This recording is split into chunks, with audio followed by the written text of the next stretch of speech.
place, the inspirational Lord Rhys of Ludlows, who's still the Astronomer Royal since the mid-1990s and a former president of the Royal Society, he gave a deeply inspirational lecture about what the world might look like after 2050. And it struck me that that's actually not very far away, because by 2050, my daughter will only be the same age that I am now. By then, the world's population will have reached at least 9 billion, and he pointed out that that means that the population of Nigeria will be larger than the population of the EU, UK and US put together. The world will be much more crowded and will be much warmer. When it comes to addressing climate change, the UK has come very far. I'm very proud that we've cut emissions by 40%, more than any other of the developing countries, that we've led the world in areas like renewables, which now account for about a third of our energy supply. And because we know it's a global challenge, we have put in that diplomatic effort. I've seen how it was often the UK pushing the rest of Europe to act, maybe sometimes not as fast as we would have wanted, but pushing them to act.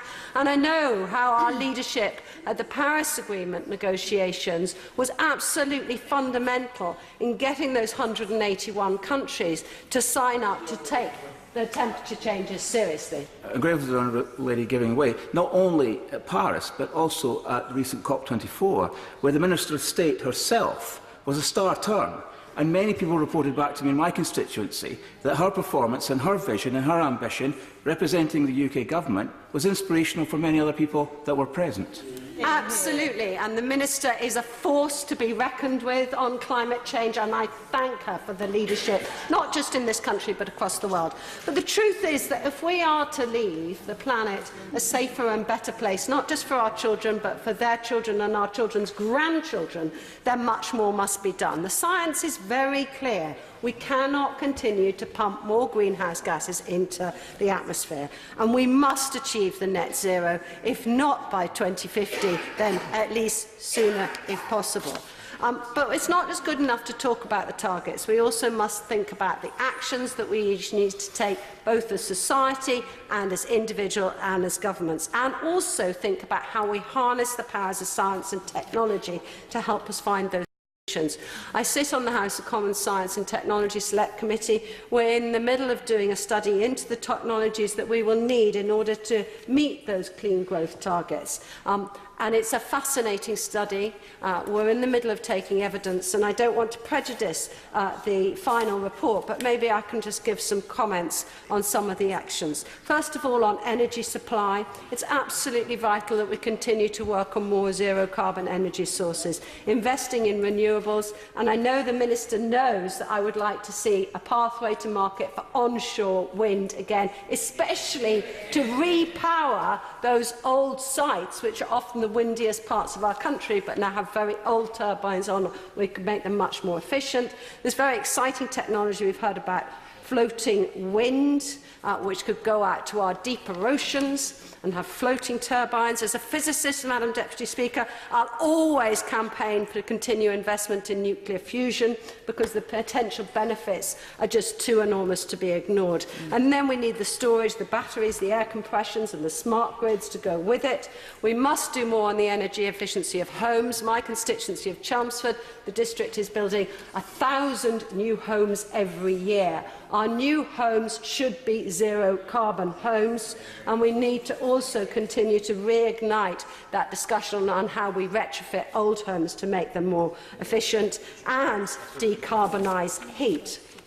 Of course, net zero means we need to look at how we have strategies to take carbon out of the atmosphere, which is why the Agriculture Bill is such an opportunity, incentivising tree planting and woodlands. But of course, that needs to be done in a way that doesn't take away from our carbon sinks. I'd like to thank the RSPB for their paper, I'm a Sucker for a Puffin. And I've visited puffins all over the UK, but they made an excellent point that peatland in the UK is estimated to hold more carbon than the forests of Britain, France and Germany combined. So we must protect our peatlands. Finally, the food that we can grow and the food, therefore, that we can eat will fundamentally change because of climate change. In our universities, at areas like Rothamsted Research, at the John Innes Research in Norwich, we have the world leaders in food technology, and we must continue to encourage their work. I just wanted to wrap up quickly by talking about plastics. I'm very pleased that the government has taken action on bags, on beads, on bottles, launching its producer pays tax and looking at better ways to have recycling. But this is a global problem, and in developing countries, plastic is a true disaster. Plastic waste blocking waterways, causing flooding and disease, uncontrolled burning of plastic, polluting the air as well. This time last year, I led 41 Conservative MPs to give up plastic for Lent to make us all think about our own environmental footprint. Yesterday, our Tier Fund had an excellent drop-in where they encouraged people from across the House to do the same again, but also to partner with them on the work that they're doing in some of the poorest parts of the world.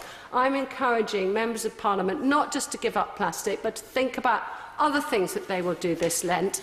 I will be going lentil for Lent and giving up meat. But if you would like to take up a pledge for the environment this Lent, please do let me know. Thank you very much.